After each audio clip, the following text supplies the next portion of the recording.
Welcome to MB Academy।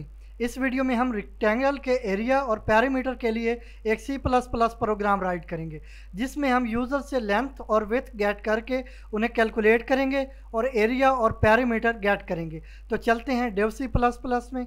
तो यहाँ Dave C++ में मैं शार्प इंक्लूड के साथ इंक्लूड कर लेता हूँ हेडर फाइल IOStream, और इसके बाद statement using name space STD। तो अब चलते हैं मेन में, इंट मेन, और इसकी बॉडी में आ जाते हैं। अब यहाँ पे हमने कुछ वेरिएबल लेते हैं जिनकी टाइप हम डबल रखेंगे, क्योंकि ये पॉइंट में आ सकते हैं और वैल्यूज़ बड़ी हो सकती हैं, इसलिए हम डबल ले रहे हैं। अगर वैल्यूज़ छोटी हों तो हम फ्लॉट भी यूज़ कर सकते हैं। तो लेंथ के लिए लेंथ और विड्थ के लिए विड्थ, ये दो मैंने वेरिएबल ले लिए। अब मैं यहाँ पे स्ट्रिंग डिस्प्ले करवाता हूँ, एंटर लेंथ ऑफ रेक्टेंगल। तो रेक्टेंगल के लेंथ यहाँ पे हम गेट कर लेंगे यूज़र से। तो यहाँ पे स्पेस दे के मैं नेक्स्ट लाइन पे आ जाता हूँ, CN, और यहाँ पे मैं इसे असाइन कर दूँगा लेंथ। तो जो भी लेंथ यूज़र एंटर करेगा वो इस वेरिएबल में सेव हो जाएगी। इसके बाद फिर मैं विड्थ गेट करूँगा यूज़र से, तो एंटर विड्थ ऑफ रेक्टेंगल। तो अब हम यहाँ पे CN, और हम इसे असाइन कर देंगे जो हमारा सेकंड वेरिएबल है विड्थ, जो कि विड्थ के लिए है। और इसके बाद अब हम इन्हें कैलकुलेट करेंगे। तो एरिया सबसे पहले ले लेते हैं हम डबल टाइप, तो नेम रख लेते हैं एरिया वेरिएबल का। तो इसके बाद अब हमने एरिया निकालना है रेक्टेंगल का। तो जो भी हमारे पास लेंथ आएगी जो कि यूज़र से गेट करेंगे, और जो विड्थ आएगी वो भी हम यूज़र से गेट करेंगे, उनको हमने आपस में मल्टीप्लाई करना है। तो लेंथ मल्टीप्लाइड बाय विड्थ, तो इनका जो भी प्रोडक्ट होगा, जो आंसर होगा, वो हम एरिया में सेव कर देंगे। तो ये एरिया का वेरिएबल हम ले चुके हैं, इसमें जो भी इनका आंसर होगा वो हम सेव कर लेंगे।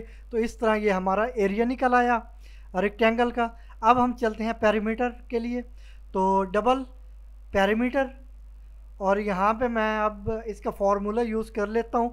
तो इसके लिए हमारे पास फार्मूला होता है पैरामीटर यानी अहाता के लिए, तो वो होता है लेंथ प्लस विड्थ।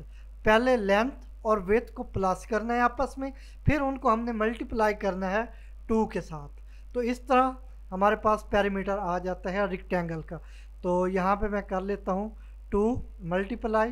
तो अब ये हमने जो ब्रैकेट्स हैं ये ज़रूर यूज़ करनी है, नहीं तो प्रेसिडेंस ज़्यादा होती है मल्टीप्लाई की, तो पहले वो मल्टीप्लाई हो जाएगा, तो फिर हमारा पैरामीटर जो एक्चुअल निकलना चाहिए वो नहीं आएगा।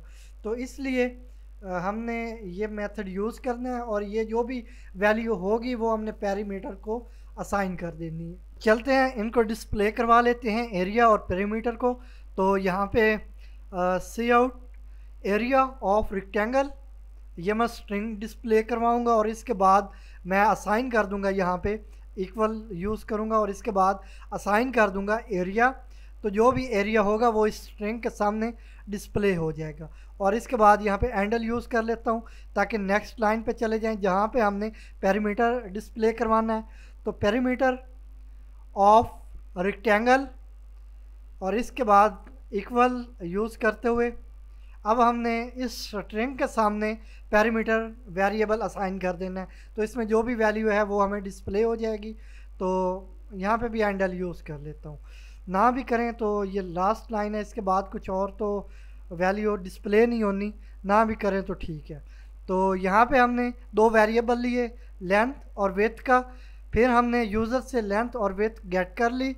अब हमने एरिया निकालने के लिए लेंथ और विड्थ को मल्टीप्लाई किया आपस में, जो भी फिर हमारे पास इनकी वैल्यू आई वो हमने एरिया में सेव कर दी। तो इस तरह हमारा एरिया निकल आया। इसके बाद हमने एक वेरिएबल ले लिया पैरामीटर का। तो पैरामीटर को निकालने के लिए हमारे पास फार्मूला होता है लेंथ प्लस विड्थ। तो इनको प्लस करना है पहले, और इसके बाद 2 के साथ मल्टीप्लाई करना है। तो जो भी आंसर आएगा वो हमने पैरामीटर का जो वेरिएबल है उसमें वो सेव कर दिया। तो ये हमने जो पेरेंथेसिस यूज़ की हैं ये मस्ट यूज़ करनी है, क्योंकि अगर ये यूज़ नहीं करेंगे तो पहले वो मल्टीप्लाई हो जाएगी, फिर बाद में प्लस होगी तो रिक्वायर्ड जो आंसर है वो नहीं आएगा। तो इसके बाद हमने इनको डिस्प्ले करवा लिया। तो इस तरह हमारा ये प्रोग्राम कंप्लीट हुआ। अब चलते हैं सेव कर लेते हैं। तो मैं यहाँ पे इसका नेम रख लेता हूँ रेक्टेंगल। तो आप area and perimeter of rectangle भी रख सकते हैं, कुछ भी रख सकते हैं। तो मैंने इसको सेव कर लिया। कंपाइल करते हैं F9 के साथ। तो एरर 0 है, वार्निंग भी 0 है। अब F10 के साथ रन किया तो अब यहाँ पे हमने लेंथ एंटर करनी है। तो मैं यहाँ पे लेंथ दे देता हूँ 5.2। तो इसके बाद यहाँ पे हमने विड्थ एंटर करनी है 3.5। तो अब हमारे पास एरिया कैलकुलेट होके आ चुका है। तो 18.2 ये हमारा एरिया है। और इसके बाद पेरीमीटर हमारा है 17.4, जो कि हमने ये लेंथ और विड्थ ली थी। इनकी कैलकुलेशन के बाद ये हमने पेरीमीटर और एरिया ले लिया है। तो इस तरह हमने ये C++ प्रोग्राम राइट किया है, जिसमें हमने कोई बिल्ट इन फंक्शन यूज़ नहीं किया। मैनुअल तरीके से हमने ये एरिया और पेरीमीटर कैलकुलेट किए हैं। आई होप आपको वीडियो अच्छी लगी होगी। अगर वीडियो अच्छी लगी हो तो लाइक करें, शेयर करें और हमारे YouTube चैनल MB Academy को सब्सक्राइब करें।